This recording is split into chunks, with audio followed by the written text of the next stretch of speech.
Beyond Time, bab 597-598. Untuk melihat video selengkapnya, sahabat bisa kunjungi playlist yang telah Sabta Novel sediakan. Yuk mari, kita berimajinasi bersama dan masuk ke alur ceritanya.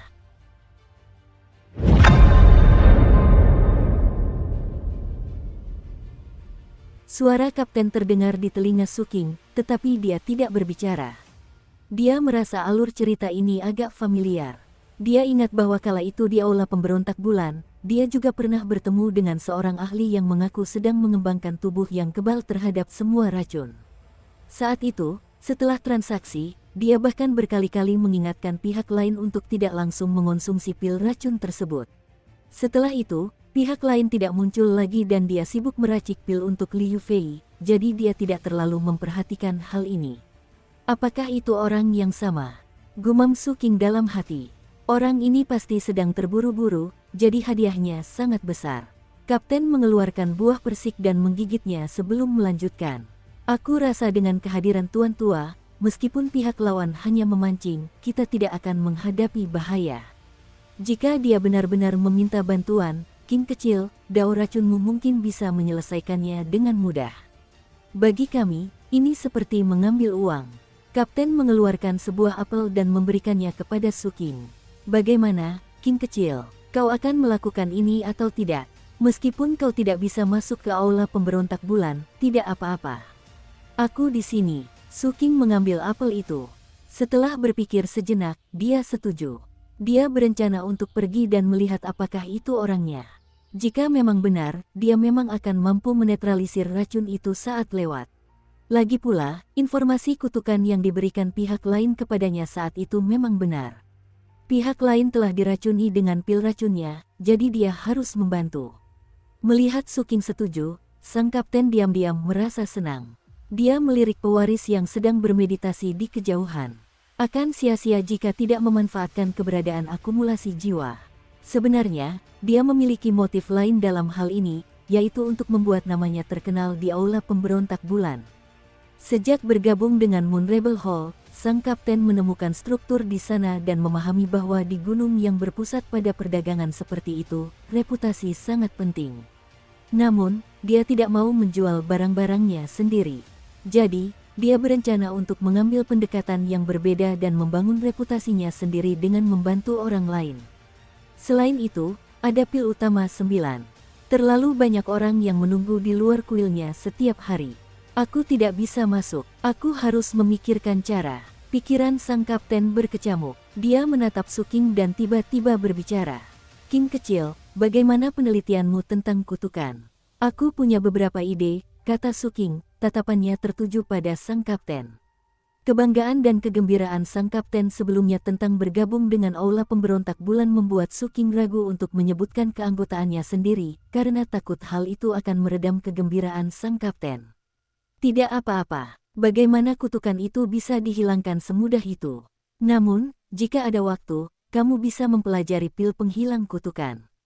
Saat sang kapten berbicara, matanya memancarkan kerinduan. King kecil, kau tidak tahu, tetapi pil pemecah kutukan itu sangat penting bagi orang-orang dari aula pemberontak bulan. Bukankah sudah kukatakan bahwa sesuatu yang besar terjadi di aula pemberontak bulan baru-baru ini dan seorang master muncul? Itu teman baikku itu. Suking mengangguk. Orang ini bukan orang biasa. Dia jenius dalam alkimia dan bisa membuat sejumlah besar pil penangkal kutukan. Saya juga beruntung bisa mengenalnya beberapa waktu lalu dan mengobrol panjang lebar. Saya mengagumi bakatnya dan dia mengagumi pengetahuan saya, jadi kami berdua menjadi teman baik. Melalui percakapan itu, saya memperoleh pemahaman yang lebih dalam tentang bakat guru ini. Tatapan mata sang kapten memperlihatkan kenangan saat ia menghela napas penuh emosi. Suking berkedip tetapi tidak berbicara. King kecil, jangan berkecil hati. Tidak apa-apa, aku sudah berbicara dengan guru dan beliau berjanji akan memberiku pil penangkal kutukan. Nanti waktunya tiba, aku akan membawanya untukmu pelajari dan melihat apakah kita bisa menguraikannya dan membuat beberapa pil tersebut. Kata-kata sang kapten menarik perhatian Ning Yan dan Wu Jianwu. Liu Fei juga melihat dengan rasa ingin tahu. Mereka belum bergabung dengan Moon Rebel Hall dan tidak tahu apa yang terjadi di dalam. Namun, ketika mendengar kata "Tuan" dan banyaknya ramuan pil penangkal kutukan, Li Yufei secara naluriah melirik Suking. Ningyan tak kuasa menahan diri untuk bertanya, "Kakak Erniu, apakah guru dari aula pemberontak bulan itu sehebat itu? Dia bisa membuat sejumlah besar pil penangkal kutukan." Setelah tiba di wilayah pemujaan bulan, Ningyan dan Wu Jianwu telah memperoleh pemahaman tentang nilai pil pemecah kutukan melalui daftar buronan Sekte Bunga Yin Yang. Ketika mereka mendengar kata-kata kapten, mereka berdua sangat terkejut. Sang kapten mengangkat dagunya dan tersenyum bangga. Tidak hanya menakjubkan, ketika pil utama 9 itu muncul, kuil tempat dia berada berguncang selama 2 bulan dan suara Dao tertinggi bergema. Tetangganya beruntung. Setelah mereka mendengarnya, kutukan mereka ditekan. Oleh karena itu, beberapa orang berspekulasi bahwa Balai Pemberontak Bulan mengambil inisiatif untuk mengundang guru ini. Begitu dia mengatakan ini, Ningyan tersentak. Mata Wu Jianwu melebar, dan ekspresi Li Yufei berubah. Melihat semua orang seperti itu, sang kapten menjadi semakin bersemangat. Hal yang paling mengejutkan adalah harga pil penghilang kutukan buatannya hanya sekitar 10% dari harga pasar. Efeknya bahkan lebih mencengangkan. Semua pembeli terkejut. Kalian bukan dari aula pemberontak bulan, jadi kalian tidak bisa melihat bahwa ada ratusan orang yang menunggu dengan cemas di luar kediaman guru itu setiap hari. Selama guru merilis pil, sejumlah besar kultivator akan berebut untuk mendapatkannya. Adegan itu sangat spektakuler. Sang kapten menghela napas penuh emosi. Pikiran Wu Jianwu dan Ningyan bergetar. Hanya hati Li Yufei yang mulai bergejolak. Semakin dia mendengarkan, semakin dia merasa bahwa guru ini tampaknya adalah Suking. Suking memikirkannya sejenak dan juga memasang ekspresi tidak percaya. Namun, ada banyak masalah ketika seseorang menjadi populer. Teman baikku juga sedang mengalami banyak masalah sekarang. Sang kapten terbatuk dan menghela napas. Harga pil penangkal kutukannya terlalu rendah dan itu telah memengaruhi bisnis orang lain. Sebelumnya, karena popularitasnya di Balai Pemberontak Bulan terlalu tinggi, meskipun orang-orang itu tidak senang, mereka tidak bisa mengatakan apapun. Namun, Master sudah lama tidak merilis pil apapun. Jadi, mereka yang merugi melihat peluang dan mulai menyebarkan rumor negatif. Selain itu, beberapa mantan ahli alkimia juga ikut berkomentar. Ada yang memuji pil tersebut, ada yang mengkritiknya, dan ada pula yang mengklaim bahwa tiruan ini menimbulkan risiko signifikan dibandingkan dengan pil penghilang kutukan yang asli. Bahkan ada yang berspekulasi bahwa sang ahli sudah lama tidak merilis pil karena pil tersebut tidak dimurnikan sendiri, dan sumbernya sudah habis. Bahkan ada desas-desus bahwa guru ini adalah orang dari kuil bulan merah, dan bahwa ini mungkin pil jahat yang dimurnikan oleh kuil bulan merah. Ada berbagai macam pendapat. Sang kapten menghela napas. Wu Jianwu dan Ningyan juga merasakan gejolak di hati mereka. Li Yufei terdiam. Suking menghela napas pelan. Sudah cukup lama sejak ia pergi ke aula pemberontak bulan. Ia tidak banyak tahu tentang hal-hal yang dikatakan kapten, terutama tentang fitnah-fitnah itu. Biarkan situasi berjalan dengan sendirinya. Tidak perlu memperhatikan apa yang dikatakan orang luar. Suking berbicara dengan suara pelan. Benar sekali, aku juga membujuk teman baikku dengan cara ini. Berkat bujukanku pula kondisi mentalnya membaik dan dia tidak terpengaruh oleh fitnah-fitnah itu. Sang kapten mengangkat kepalanya, ekspresinya dipenuhi emosi. Suking melirik kapten lagi dan mengangguk. Sang kapten merasa puas dan hendak melanjutkan. Namun, pada saat itu, burung beo di pangkuan putra mahkota di kejauhan membuka matanya dan dengan bangga mengarahkan pandangannya ke arah Suking dan yang lainnya, sambil mengeluarkan teriakan tajam. Apa yang kalian bicarakan di sana? Tidak bekerja. Chen Erniu, panas sekali. Kemarilah dan kipasi kakekku. Sang kapten melotot, tetapi menyadari bahwa pewaris tahta juga telah mengakhiri kultivasinya pada saat itu. Dia menghela napas dalam hati dan menunjukkan ekspresi menjilat sambil bergegas berlari mendekat. Burung beo itu dengan nada menghina terus mencaci maki yang lain. Bahkan ayahnya pun tak terkecuali. Ningyan, Wu Jianwu, dan Li Yufei juga bergerak cepat. Inilah kehidupan sehari-hari semua orang di bawah terik matahari. Suking melihat semua itu dan menghela napas. Dia merasa bahwa burung beo itu mungkin tidak akan memiliki waktu yang baik di masa depan. Memang benar demikian. Beberapa hari kemudian, Ketika sang pewaris sedang beristirahat, kapten membawa Ning Yan dan Wu Jianwu ke sisi Suking. Sang kapten mengertakkan giginya dan berbicara, "Jian-jian besar, kau harus memberi pelajaran pada burung beo milikmu itu. Burung ini terlalu menyebalkan." Ketika Ning Yan mendengar ini, dia mengangguk dengan berat dan niat membunuh muncul di matanya. Selama beberapa hari terakhir, ketidaksukaannya terhadap si burung beo yang sombong itu telah meningkat drastis. Li Yufei menundukkan kepala dan tidak berbicara.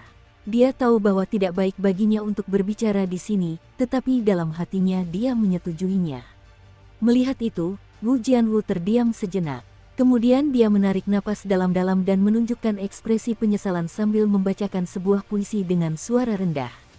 "Anak durhaka, langit membencinya, hati seorang ayah dipenuhi kesedihan dan tangisan, ia tidak dapat melihat siapa yang benar-benar menghargainya." Dia juga merasa jengkel dengan anak yang durhaka itu. Selama periode waktu ini, burung beo itu terlalu sombong. Ia memerintahnya dan sama sekali tidak memiliki rasa bakti kepada orang tua. Wu Jianwu merasa bahwa jika ini terus berlanjut, anak yang durhaka ini suatu hari nanti mungkin akan membuatnya memanggilnya ayah. Jadi kelompok itu mulai berdiskusi, tetapi bagaimanapun juga, burung beo itu sama sekali tidak meninggalkan sisi pewaris, sehingga mereka tidak bisa menghukumnya. Namun, sesuai rencana kapten, mereka memutuskan untuk menunda tindakan mereka sampai mereka tiba di pegunungan kehidupan pahit. Ketika masih tersisa setengah bulan menuju pegunungan Bitter Life, atas bujukan dan permintaan kapten, ahli waris menyetujui penyesuaian rute tersebut. Oleh karena itu, arah matahari buatan berubah sedikit dan tiba di pegunungan awan putih. Tempat itu juga merupakan tempat persembunyian kultivator dari aula pemberontak bulan yang mengembangkan tubuh kekebalan 100 racun. Pegunungan awan putih terletak di antara Kabupaten Tianshui dan Kabupaten Qingsha, dan dikenal karena vegetasinya yang rimbun dan subur. Jika dilihat dari langit, wilayah ini tampak penuh dengan kehidupan. Lingkungan yang melimpah di wilayah ini menyebabkan keberadaan berbagai sekte dan ras. Selain itu, karena luka parah yang diderita putra Dewa Red Moon Shine dan pemberontakan yang sering terjadi di berbagai tempat, berbagai kekuatan di pegunungan awan putih juga menunjukkan tanda-tanda perubahan. Demikian pula, ini juga merupakan salah satu area yang ingin ditekan oleh kuil bulan merah. Ketika Suking dan yang lainnya tiba, Suking dapat merasakan fluktuasi kekuatan kuil bulan merah dari kejauhan. Sang kapten juga merasakannya. Saat mereka bergerak maju di bawah sinar matahari yang tersembunyi, sebuah kuil bulan merah yang besar segera muncul di cakrawala yang jauh. Berbeda dengan jantung yang pernah dilihat Suking sebelumnya, kuil bulan merah di sini dibangun di atas bola mata raksasa. Bola mata ini dipenuhi pembuluh darah gelap, memancarkan kekuatan yang menyebar ke seluruh negeri saat ia bergerak maju. Sejumlah besar meteorit melayang di sekitarnya. Ada banyak kultivator di atasnya dan semuanya memancarkan niat membunuh. Kemanapun ia lewat, sekitarnya menjadi sunyi. Menyadari hal ini, kecepatan matahari yang tersembunyi di kehampaan melambat. Sang kapten sedikit cemas. Kuilnya juga ada di sini. Apakah jejak orang malang itu sudah terlihat? Sambil berbicara, ia buru-buru mengeluarkan cermin dan memasuki aula pemberontak bulan. Tak lama kemudian, ia kembali dan segera berbicara dengan Suking. "Aku menghubungi orang malang dari balai pemberontak bulan itu. Orang ini tidak punya pilihan selain menyebarkan misi darurat, dan seseorang dengan motif tersembunyi pasti telah melaporkannya secara diam-diam ke kuil bulan merah. Itulah sebabnya dia tidak berani memberitahu kami lokasi pasti tempat persembunyiannya sekarang." Begitu kapten selesai berbicara, Suking mengangkat kepalanya dan memperhatikan kuil bulan merah di kejauhan. Dia menyadari bahwa kuil itu tiba-tiba mengubah arah dan melaju ke arah tertentu. Kuil bulan merah tampaknya telah menemukannya. Tatapan Suking membeku saat dia berbicara dengan suara berat. Ketika sang kapten mendengar ini, dia segera mengendalikan matahari untuk melaju cepat di langit dan mengikuti dari dekat. Tak lama kemudian, mereka melihat kuil bulan merah berhenti di atas sebuah lembah. Mata merah darah yang besar itu memancarkan cahaya iblis saat mengarah ke lembah di bawahnya. Setelah itu, cahaya merah menyembur dari mata tersebut. Pembuluh darah yang tak terhitung jumlahnya berkilauan, membentuk serangkaian jejak rune yang jatuh ke lembah. Bumi bergetar, bebatuan hancur berkeping-keping, dan lembah itu runtuh dalam sekejap, menimbulkan awan debu yang menyebar luas. Bersamaan dengan itu, tanah tempat lembah itu berada ambruk, memperlihatkan lubang besar. Di dalamnya terdapat sebuah gua. Di tengah-tengah, di antara bebatuan dan tanah yang berjatuhan, samar-samar terlihat sebuah altar dengan seseorang terbaring di atasnya. Mereka tampak berjuang tetapi terlalu lemah untuk bergerak, dan awan tebal kabut beracun menyelimuti mereka. Di sekeliling altar, terdapat genangan darah hitam, sebagian kering dan sebagian lagi masih segar. Jelas terlihat bahwa orang ini telah berada di sini untuk waktu yang lama, dan tidak jelas berapa kali mereka batuk mengeluarkan darah. Ketika Su Qing melihat ini, dia menghela napas dalam hati. Dia mengenali racunnya. Sang kapten berkedip dan merasa racun itu agak familiar. Karena itu, dia melirik Su Qing dengan curiga. Namun, sekarang bukan waktu yang tepat untuk bertanya. Dia buru-buru menatap pewaris penguasa itu dengan ekspresi menjilat. Tetua, putra mahkota menggoda burung beo itu dan pura-pura tidak mendengar.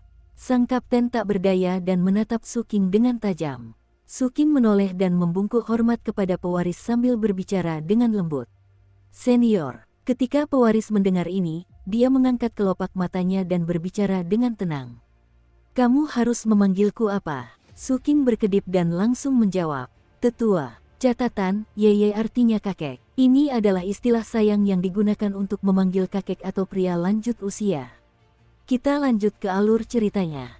Sang pewaris tersenyum dan melirik dunia luar. Pada saat berikutnya, kuil bulan merah yang melayang di atas lembah tiba-tiba bergetar. Sejumlah besar meteorit di sekitarnya tiba-tiba hancur sendiri tanpa peringatan, dan suara gemuruhnya langsung menyebar ke segala arah. Para kultivator di atas meteorit-meteorit itu kehilangan kesadaran dan jatuh ke tanah seperti pangsit dalam panci. Segera setelah itu, kuil bulan merah di mata merah darah ingin melawan, tetapi itu hanya berlangsung sesaat sebelum cahaya merah darah meredup. Gerbang terbuka dan seorang utusan ilahi paruh baya berjubah merah bertatahkan emas keluar. Utusan ilahi ini memiliki raut wajah tegas, memancarkan aura berwibawa. Ia tampak berstatus tinggi, tetapi saat ini, matanya kosong, wajahnya tanpa ekspresi. Ia bergerak maju selangkah demi selangkah seperti boneka, tampak sangat kaku. Di belakangnya ada 3 pelayan ilahi yang juga mengenakan jubah ilahi berwarna merah. Ada 2 pria dan 1 wanita dengan ekspresi dan gerakan yang identik. Mereka berjalan maju dengan tertib. Di belakang mereka terdapat puluhan budak ilahi. Mereka juga berjalan dengan langkah yang sama, seolah-olah ada benang tak terlihat di tubuh masing-masing yang sedang dimainkan. Terasa samar-samar nuansa tarian pengorbanan. Setelah kelompok orang ini berjalan ke udara, mereka berdiri di sana tanpa bergerak. Pemandangan aneh ini membuat jantung Wu Jianwu dan Li Yufei berdebar kencang. Meskipun mereka tahu betapa menakutkannya akumulasi jiwa, keduanya tidak begitu memahami seberapa kuatnya teknik tersebut. Setelah melihatnya dengan mata kepala sendiri, mereka mau tak mau menyadari sesuatu. Seperti dewa, saat keduanya gemetar, Ningyan menghela napas dan berusaha sekuat tenaga untuk menyeka lantai. Sang kapten sangat gembira. Setelah memberi Su Qing tatapan penuh penghargaan, dia melompat keluar dan langsung menuju lubang besar di dasar lembah sambil berteriak. 37.951, apakah itu kamu? Suara sang kapten bergema. Jari-jari sosok dalam kabut racun di atas altar bergerak sedikit dan kelopak matanya terbuka lemah. Ia ingin bergerak tetapi tidak bisa. Hanya mulutnya yang hampir tidak bisa berfungsi saat ia mengeluarkan suara lemah. Bulan merah tidak abadi. Kau dalam keadaan seperti ini dan masih mencoba mencocokkan kode rahasia. Apakah kau 37.951 atau bukan? Kapten mendekat dan menatap sosok di dalam kabut itu. Aku adalah, sosok di dalam kabut itu menjawab dengan lemah. Saat mereka sedang berbicara, Su Qing juga berjalan keluar dari terik matahari. Dia melirik kekacauan di tanah lalu memasuki lubang besar untuk melihat gua di dalamnya. Setelah berjalan mendekat, dia melihat darah hitam di sekitarnya dan sosok di dalam kabut. Aku sudah bilang padanya sejak lama untuk tidak langsung menelannya. Su Qing berpikir dalam hati. Setelah memastikan jumlah pihak lain, sang kapten berjongkok di depan kabut dan bertanya dengan rasa ingin tahu. Bagaimana kau bisa sampai dalam kondisi seperti ini?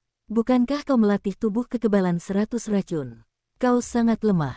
Ketika sosok di dalam kabut itu mendengar ini, ia merasakan kesedihan dan kemarahan di hatinya. Ia ingin berbicara, tetapi luka-luka yang dideritanya kambuh seiring dengan perubahan suasana hatinya. Karena itu, ia memuntahkan seteguk darah hitam dan pingsan. Dia tidak meninggal, kan? Kapten itu terkejut dan Su Qing segera mendekat. Dia mengangkat tangan kanannya dan melambaikannya. Seketika, kabut racun di sana menghilang, memperlihatkan wujud asli orang malang di dalam. Ini adalah seorang pria tua, mengenakan jubah biru tua yang kusut, dengan rambut yang seluruhnya beruban dan beruban. Ia memiliki tulang pipi yang tinggi dan tubuh yang besar, memancarkan aura kebanggaan dan tekad. Tampaknya, dalam keadaan normal, ia pastilah seorang individu yang tegas dan teguh. Dan kerutan yang menghiasi wajahnya tidak hanya tidak menonjolkan usianya, tetapi juga menambah martabatnya, sehingga jelas terlihat bahwa dia adalah sosok yang penting. Namun pada saat ini, di atas segalanya, ada rasa duka yang mendalam. Kerutan di dahinya mencerminkan ketidakberdayaan hidup, dan seluruh sikapnya memancarkan perasaan bahwa hidup ini tidak berarti. Terutama darah hitam yang mengalir dari sudut mulutnya, itu pemandangan yang mengejutkan. Tinju-tinju tangannya terkepal erat, seolah ingin menghancurkan semua keengganan di hatinya. Namun, jelas bahwa dia tidak bisa melakukannya. Su Qing melihat semua itu dan menghela napas dalam hati. Dia melambaikan tangan kanannya dan sebuah pil terbang keluar.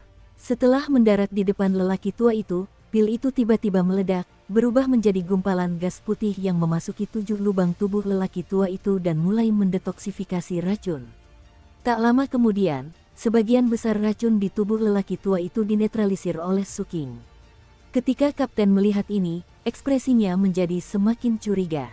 Dia menatap lelaki tua itu, lalu menatap Su Qing. Dia merasa bahwa proses detoksifikasi racun ini terlalu mudah. Seolah-olah Su Qing lah yang telah meracuninya. Dukung terus channel YouTube Sabta Novel. Dia pikir itu tidak mungkin. Qing kecil tidak bisa masuk ke aula pemberontak bulan, dan mereka berdua jelas tidak saling mengenal sebelumnya. Kemungkinan Su Qing meracuni yang terakhir di kehidupan nyata sangat rendah. Hal ini membuat sang kapten bingung. Pada saat itu, lelaki tua itu perlahan terbangun. Ia melihat sekeliling dengan tatapan kosong, tetapi di saat berikutnya, matanya memancarkan ketajaman saat ia tiba-tiba duduk tegak. Setelah merasakan bahwa sebagian besar racun di tubuhnya telah hilang, ekspresinya langsung berubah. Dia menatap kapten dan Su Qing. "Bagaimana caramu menetralisir racunku?" Su Qing tidak mengatakan apa-apa dan tanpa ekspresi mundur beberapa langkah. Kapten itu terkekeh dan mengamati lelaki tua itu. 37.951, ceritakan dulu. Bagaimana kamu bisa sampai dalam keadaan seperti ini? Pria tua itu terdiam. Sebagai seseorang yang telah lama memegang posisi tinggi, ia jarang bertemu dengan kultivator Naschen Sol yang berani berbicara kepadanya dengan nada setara. Mengingat pihak lain telah menyelamatkan nyawanya dan menetralkan racunnya, serta muncul dari balik lingkaran bulan merah, banyak pikiran dan keraguan muncul di hatinya. Hal ini terutama karena dia tidak tahu apa yang sedang terjadi di luar. Saat memikirkan hal itu, lelaki tua itu menekan pikiran-pikiran di dalam hatinya. Ia hanya ingin pergi secepat mungkin. Ia berdiri dan merapikan pakaiannya. Rasa harga diri juga muncul saat ia berbicara dengan suara rendah. "Terima kasih, teman-teman kecilku, tapi janganlah kita membicarakan hal-hal pribadi. Ini adalah cobaan yang kualami dan aku tidak ingin menceritakannya kepada orang lain." Sambil berbicara, dia mengeluarkan sebuah tas penyimpanan dan melemparkannya ke arah kapten. "Inilah hadiah yang kujanjikan tadi. Aku tidak bisa tinggal di sini lama-lama. Jika kita bertemu lagi di masa depan, lelaki tua ini akan membalas budimu dengan cara lain." Setelah mengatakan itu, tubuh lelaki tua itu bergoyang dan ia melayang ke udara. Ia tak lagi mempedulikan Su Qing dan sang kapten. Ia memusatkan kultivasinya dan menuju keluar. Ia juga siap bertarung sampai mati. Namun, begitu ia bergegas keluar dari gua, ia melihat situasi di luar dan tak kuasa untuk berhenti. Segala sesuatu di hadapannya menimbulkan gejolak besar di hatinya dan ekspresinya langsung menjadi bingung. Sejauh mata memandang, banyak kultivator dari kuil bulan merah tergeletak di mana-mana. Semuanya tidak terluka, tetapi mereka kehilangan kesadaran. Yang paling mengejutkannya adalah utusan ilahi bulan merah yang berdiri di udara. Apa yang terjadi? Pemandangan ini membuat hati lelaki tua itu berdebar. Dia memperhatikan bahwa utusan ilahi di udara tampaknya telah berhenti di sana. Selain terkejut, ia tak kuasa menoleh dan melihat ke belakang. Ia berpikir dalam hati, selama 2 bulan ia berjuang melawan racun demi hidupnya, apa yang terjadi di luar sana dan siapakah kedua orang itu? Ia sedikit ragu. Ia memikirkan sikapnya sebelumnya, jadi ia berbalik dan kembali ke gua. Ia menyingkirkan semua harga dirinya dan menjadi sangat sopan. Sebelumnya, saya cemas dan kata-kata saya lancang. Terima kasih, saudara-saudari Taois, karena telah menyelamatkan hidup saya. Di luar, pria tua itu memandang Su Qing dan sang kapten lalu menyelidiki. Dia bisa merasakan keanehan orang-orang dari kuil di luar, tetapi dia tidak bisa membayangkan latar belakang dan kemampuan seperti apa yang bisa membuat para kultivator dari kuil bulan merah, termasuk utusan ilahi, kehilangan kesadaran. Su Qing tampak tanpa ekspresi, tetapi sang kapten tersenyum dan berbicara. Tidak perlu mengkhawatirkan situasi di luar. 37.951, luka akibat racunmu sangat serius. Apakah itu disebabkan oleh musuhmu? Ia dipenuhi rasa ingin tahu tentang luka-luka akibat racun yang dialami lelaki tua itu. Pria tua itu menatap kedua orang di depannya, lalu melirik situasi mengejutkan di luar. Ia merenung dalam hati dan menghela napas, lalu memilih untuk memberi tahu mereka. Bukan apa-apa. Apa itu? Kapten penasaran. Orang tua ini membeli pil racun dari seseorang di aula pemberontak 2 bulan lalu, kata lelaki tua itu perlahan. Lalu, desak sang kapten. Pil itu sangat murah, jadi saya tidak terlalu mempedulikannya. Pria tua itu menggelengkan kepalanya. Apakah ada masalah dengan pil ini? Tanya kapten dengan cepat. Pria tua itu terdiam sebelum melanjutkan berbicara. Pada awalnya, ia hanya mengucapkan beberapa kata sederhana. Namun, setelah 3 hingga 5 kalimat, dengan kerjasama aktif dari sang kapten, keluhan yang telah ia kumpulkan selama periode waktu ini berubah menjadi keinginan untuk bercerita. Awalnya kukira itu hanya pil beracun biasa, tapi siapa sangka bocah nakal ini bisa mempermainkanku. Awalnya, saya merasa baik-baik saja setelah menelan pil obat itu. Rasanya biasa saja, tetapi siapa sangka efek sampingnya akan semakin parah. Pada akhirnya, langsung terjadi kambuh. Sebelum saya sempat bereaksi, saya keracunan. Itu terlalu berlebihan, seru sang kapten sambil melirik Su Qing. Su Qing tampak tanpa ekspresi, sementara wajah lelaki tua itu dipenuhi amarah. Benar sekali, ini sangat berlebihan. Aku sama sekali tidak bisa bergerak selama periode waktu ini dan melawan dengan sekuat tenaga untuk menetralkannya. Aku nyaris tidak selamat sampai kalian tiba. Ini benar-benar tidak manusiawi. Aku curiga bocah itu dikirim oleh musuhku. Aku terlalu ceroboh, dan dia terlalu jahat. Yang paling keterlaluan adalah pil racun itu adalah racun campuran.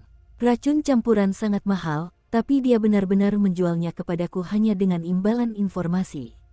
Dia terlalu jahat. Kapten itu berbicara lagi. Akibatnya, keinginan lelaki tua itu untuk curhat kepadanya semakin kuat. Namun, alis Su Qing berkerut saat pihak lain terus-menerus membicarakan bocah itu. Lagi pula, sebelum bocah itu pergi, untuk membuatku mati rasa, dia bahkan secara munafik mengingatkanku untuk tidak menelannya dan hanya menggunakan bubuknya saja. Sekarang kalau kupikir-pikir, jelas sekali dia sedang memprovokasiku. Semakin banyak lelaki tua itu berbicara, semakin besar pula kesedihan dan kemarahan yang dirasakannya. Pada akhirnya, ia menghela napas panjang. Ini juga salahku karena terlalu keras kepala dan menerimanya begitu saja. Menurutmu siapa dia, kalau bukan musuh? Dia sangat memahami saya dan benar-benar menargetkan kepribadian saya. Saya harus menemukan musuh ini. Wajah lelaki tua itu dipenuhi kesedihan dan kemarahan, dan nadanya menunjukkan keluhan. Tidak apa-apa jika dia tidak berbicara, tetapi begitu dia berbicara, dia tidak akan berhenti. Bahkan, pada akhirnya, dia tidak membutuhkan kerja sama dari kapten. Dia terus melampiaskan depresi di hatinya dan baru selesai mengeluh setelah sekian lama. Lalu dia menarik napas dalam-dalam seolah melepaskan sebagian besar ketegangan batinnya. Tatapan mata sang kapten menunjukkan simpati. Kalau begitu, kamu sangat menyedihkan. Sudahkah kamu menemukan siapa pelakunya? Aku sudah mengingat-ingat siapa yang mungkin berada di balik ini, dan aku mempersempitnya menjadi 3 musuh potensial. Terutama Tian yang lumpuh itu, aku sangat curiga dialah dalangnya. Pria tua itu menggertakkan giginya dan tekad terpancar di matanya. Setelah itu, dia mengeluarkan 2 tas penyimpanan dan menyerahkannya kepada kapten sebelum menatap Suking. Pertemuan kita sudah takdir. Aku tahu kalian berdua bukan orang yang sederhana.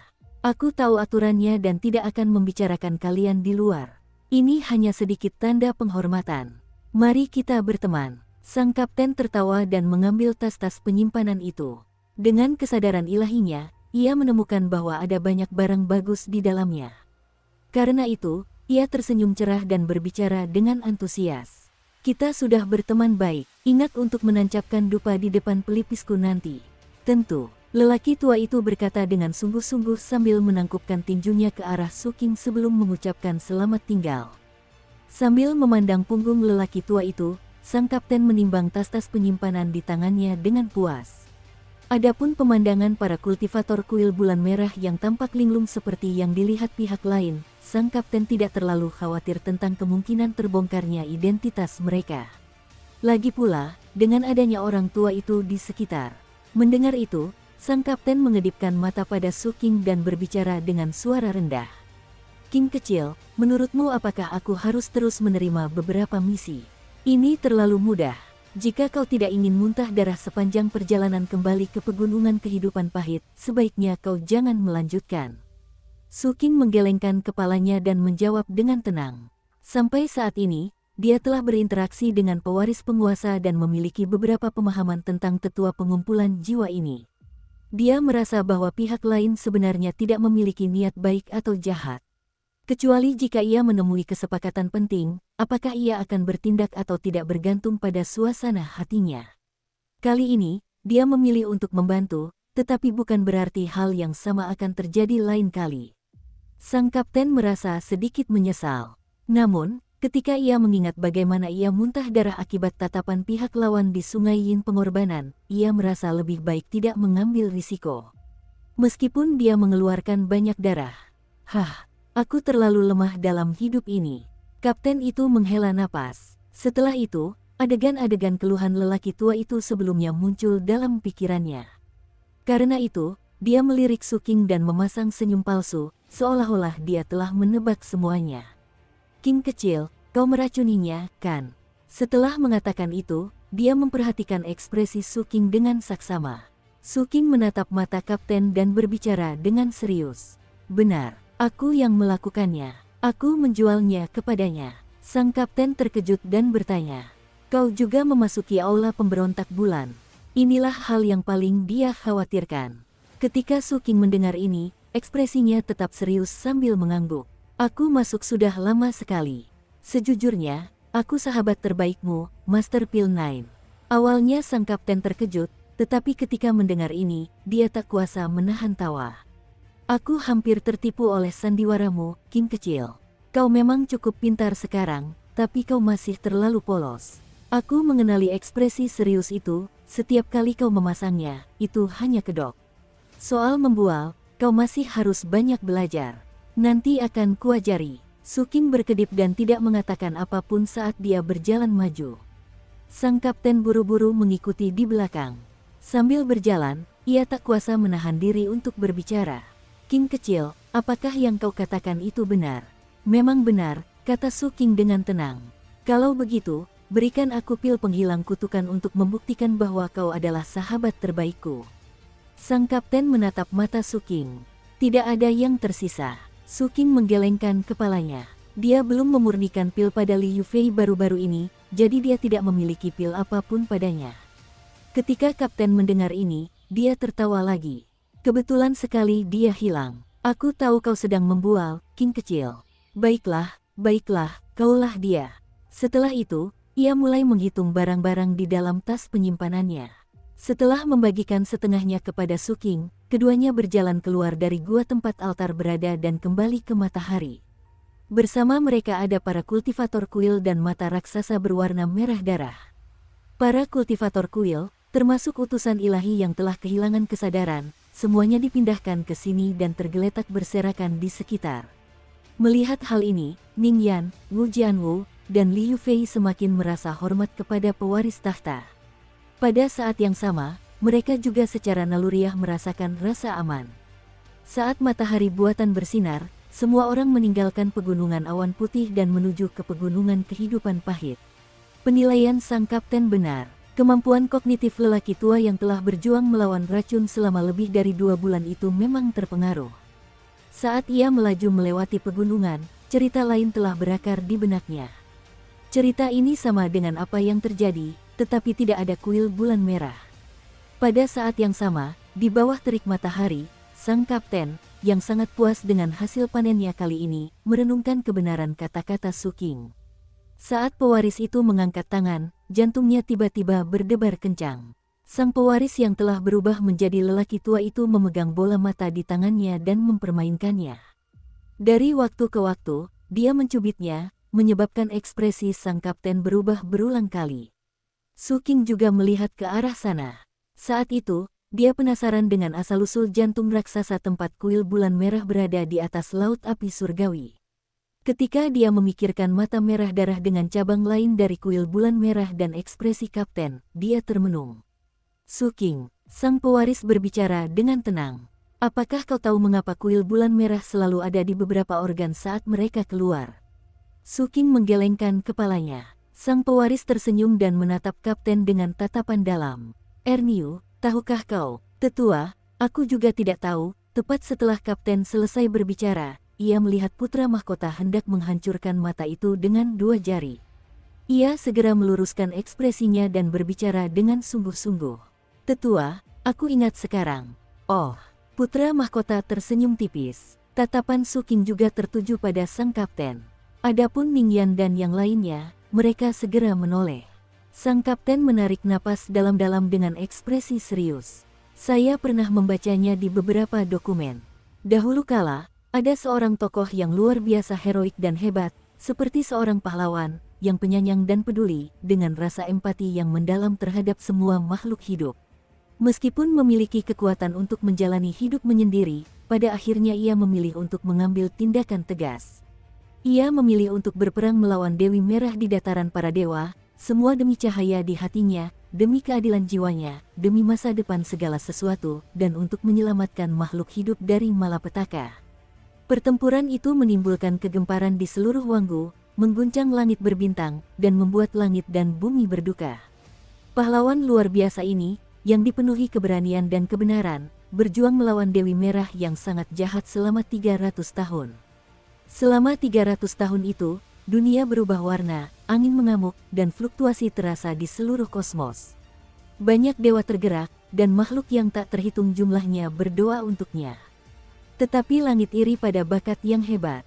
Pada saat yang krusial, rekan-rekannya memilih untuk mengkhianatinya. Sang pahlawan besar akhirnya gagal dengan hati yang penuh dendam. Meskipun demikian, dia masih berhasil menggigit sepotong daging Dewi Merah. Sang kapten menghela napas penuh emosi. Dewi Merah membencinya sepenuh hati dan memerintahkan untuk mencabik-cabik tubuh agung dan tampan pilihan surga ini menjadi beberapa bagian. Organ-organ darinya digunakan oleh kuil bulan merah ketika mereka pergi. Hati Ning Yan bergetar dan mata Wu Jianwu membelalak. Hal yang sama juga dirasakan Li Yufei. Mereka merasa bahwa terlalu banyak kata sifat dalam ucapan sang kapten dan kata-kata itu terutama menggambarkan penampilan dan temperamennya. Su Qing terdiam. Dia teringat ginjal yang diperlihatkan oleh patung rubah tanah liat itu. Adapun perkataan kapten, dia mempercayai bagian terakhirnya. Dia sama sekali tidak percaya pada kata-kata, berperang selama 300 tahun, apalagi kata sifat yang tidak perlu itu. Tentu saja, makhluk agung ini sangat bijaksana. Oleh karena itu, sebelum berangkat mencari Dewi Merah, dia memotong salah satu telinganya, meninggalkannya sebagai kenang-kenangan bagi semua makhluk hidup. Sang kapten terbatuk dan mengedipkan mata pada Su Qing. Wujud kehidupan sebelumnya dari kapten di pegunungan Banteng Surgawi muncul dalam pikiran Su Qing. Saat ia sedang termenung, suara pewaris itu perlahan terdengar. Benarkah begitu? Saya juga pernah mendengar versi lain dari masalah ini. Sepertinya bukan seperti yang Anda katakan. Sang pewaris berbicara dengan tenang. Tampaknya dahulu kala ada seseorang yang berani dan lancang yang mendambakan daging dan darah Dewi Merah. Karena itu, dia datang dari wilayah lain dan bersembunyi di sini. Orang ini memiliki kemampuan tertentu. Entah bagaimana dia berhasil bersembunyi dari kuil dan mendapatkan posisi penari ritual agung bulan merah. Dia bahkan bersekongkol dengan dewa lain dan mengubah dirinya menjadi nyamuk. Saat Dewi Merah tertidur lelap, orang ini menggunakan teknik transformasi ilusi dan memasuki dunia nyata dengan bantuan dewa lain. Kemudian dia menggigit Dewi Merah. Namun, sebelum dia sempat menyerap darah ilahi, dia dihantam hingga hancur berkeping-keping oleh Dewi Merah. Karena itulah, kuil tersebut menanggung murka Dewi Merah. Pada akhirnya, Putra Dewa memberi perintah untuk menghancurkan semua organ dan anggota tubuh orang ini dan membiarkannya membawa kuil itu ke depan selama beberapa generasi seperti seekor tunggangan. Suara tenang sang pangeran bergema di bawah sinar matahari. Ningyan dan Wu Jianwu langsung menunjukkan ekspresi aneh. Li Yufei juga menarik napas dalam-dalam, tetapi ia menyadari bahwa ia sudah bisa beradaptasi dengan ritme orang-orang ini.